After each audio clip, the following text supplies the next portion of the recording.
Bonjour, c'est Franck de Papa Blogueur. Aujourd'hui, je vais vous présenter une souris gamer de Snakebytes, la Game Mouse Ultra. C'est une souris pour gamers qui est vendue à 79,99 €, prix moyen constaté. La Game Mouse Ultra de Snakebytes est une souris filaire. On peut d'ailleurs voir dedans, hop, ça s'ouvre par devant.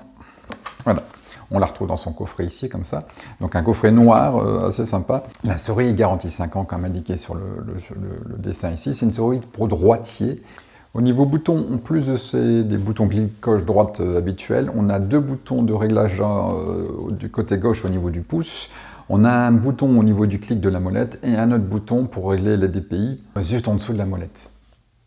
Donc la souris livrée dans une boîte noire avec pas mal d'informations dessus, directement qu'on voit au dos, avec une coque interchangeable, avec 3 poids de 4 grammes chacun pour alourdir ou pas la souris en fonction des choix de l'utilisateur.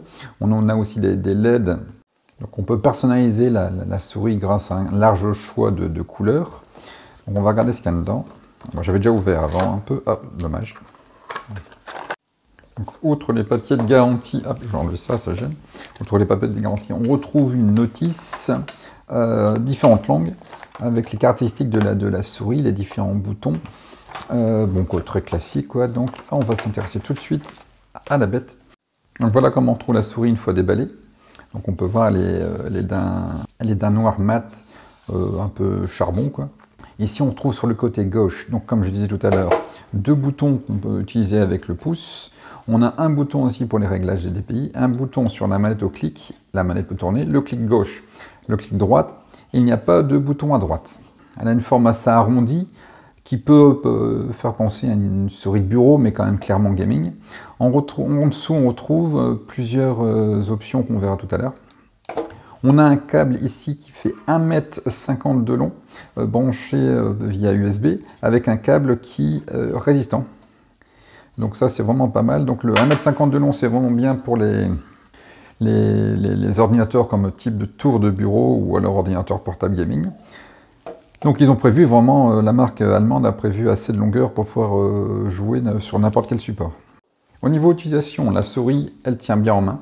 Là, on ne glisse pas, c'est vraiment ça tient.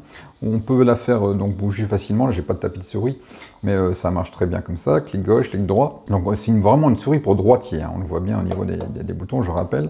Donc souris filaire pour droitier qui peut servir autant pour une utilisation pour les jeux vidéo qu'une utilisation pour informatique classique. Donc, et grâce aux petites jauges qu'on voit ici, une fois branchées, on pourra voir l'évolution des différents réglages paramétrables par l'utilisateur. Donc si on tourne la souris, en dessous on trouve plusieurs choses.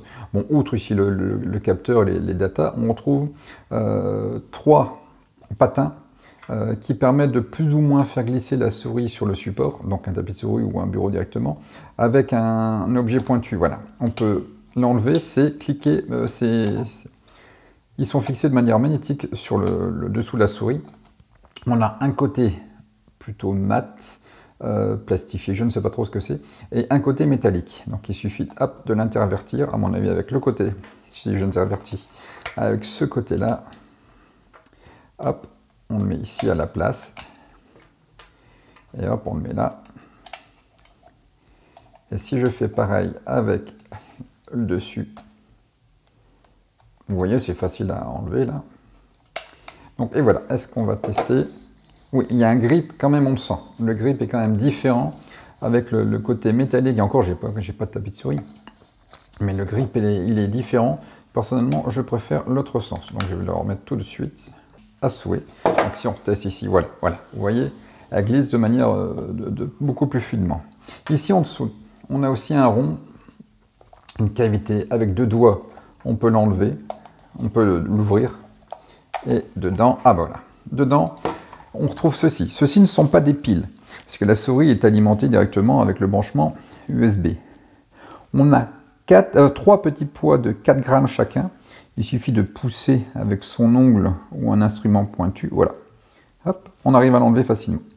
Donc ce sont des poids qui font 4 grammes chacun, comme marqué dessus. Cela permet à l'utilisateur de gérer comme il le veut le poids de la souris. En rajoutant du poids, je l'ai mis à l'envers. Bon, ça ne change pas grand-chose. C'est juste pour l'esthétique d'avoir le bouton. Comme ça, l'utilisateur pourra gérer le poids de sa souris comme il l'entend.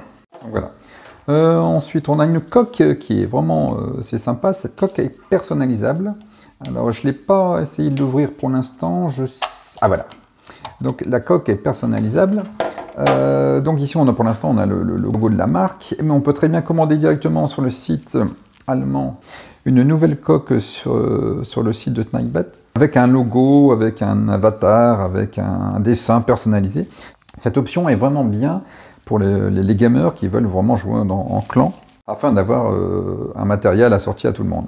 Donc au niveau des couleurs, on peut aller jusque... les LED peuvent varier jusqu'à 16,8 millions de couleurs différentes grâce à un réglage qu'on peut faire directement depuis le logiciel une fois installé sur l'ordinateur. Donc je viens de la brancher, donc là on a forcément les couleurs qui varient parce qu'en fin de compte la souris fonctionne de manière automatique. On n'a pas besoin forcément d'installer le logiciel qu'on peut trouver directement sur le site pour la faire fonctionner.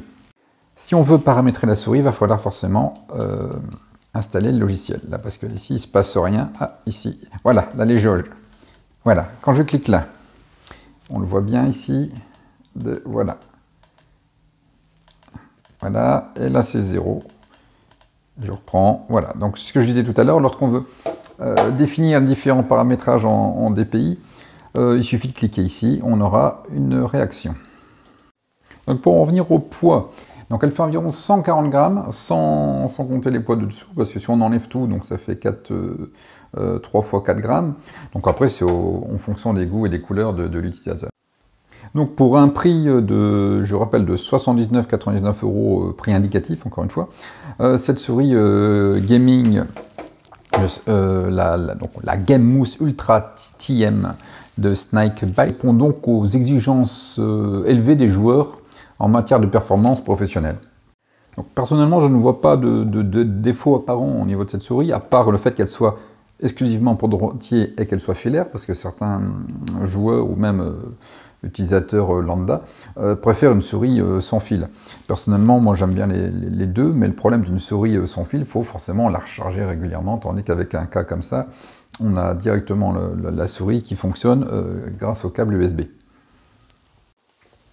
Si vous avez aimé ce nouveau test, n'hésitez pas à commenter la vidéo, à la partager et à vous abonner à ma chaîne. Merci.